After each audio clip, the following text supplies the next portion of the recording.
भांगी जीव कि बिजेडी नवीन परे नाहांती द्वितीय नेता किए धरिब दलर मंग विश्राम चाहुछंती नवीन 2024 होइपारे शेष निर्वाचन भांगी जीव कि बिजेडी कारण बिजेडी दल में नवीन पट्टनायक व्यतीत आउ केही भी जणे द्वितीय नेता नाहांती जे कि बिजेडी दल को परिचालना करिपारिबे।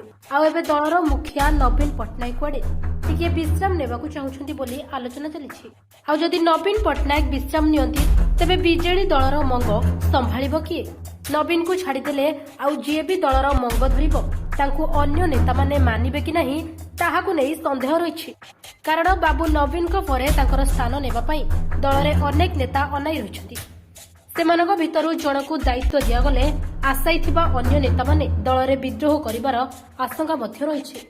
सबुठारु बड़ कथा हेउछि नवीन पट्टनायक ओडिसा को दीर्घ दिन धरी शासन करिबा परे मध्य अन्य काहाकू आगकू आनि नाहांती जाहाकू अन्य नेता माने मानिबा पई राजी होइजिबे। नवीन को पाख लोक किए ताहा एपर्यंत केही भी जानि नाहांती।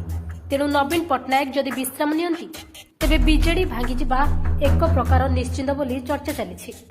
कारण आगकू आसुछि साधारण निर्वाचन 2024 रे हेबाकू थिबा निर्वाचन बिजेडी शेष निर्वाचन वर्ष बोली गली कदिरे आलोचना होछि। बिजेडी दल जो सफलता पाइछि बा पाउछि ताहा केवल नवीन को पई संभव होई पाइछि। तांको व्यतीत अन्य जे भी दलर दायित्व नेबे तांको अन्य नेता माने अणदेखा करिवे। कारण समस्त नजर से गोटे आसन उपरे।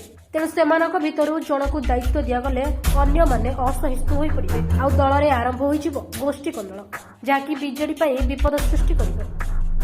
तामिलनाडु रे जयललिता को परे ताको दलर जे अवस्था होइतिला एवं महाराष्ट्र रे बाला साहेब ठाकरे को परे शिवसेना जे अवस्था होइतिला सेही अवस्था बिजेडी रो मध्य हेबो बोली एबेठारु लोकमाने कहकुई होउछथि। लोकमानक एमिति कथाकू अनुध्यान कले एथिरे किछि सत्यता थिबा अनुमान करा जाउछि। तेणु नवीन परे किए बोली मझिरे मझिरे प्रश्न उठुछि। नवीन पट्टनायक ए नै संपूर्ण नीरव रहुथिबारु एहा मध्य चर्चा को खराब जोगाउछि। एमिति एक प्रश्नर उत्तर दे नवीन पट्टनायक कहिथिले जे ओडिसा लोक निजर नेता बाछिबे।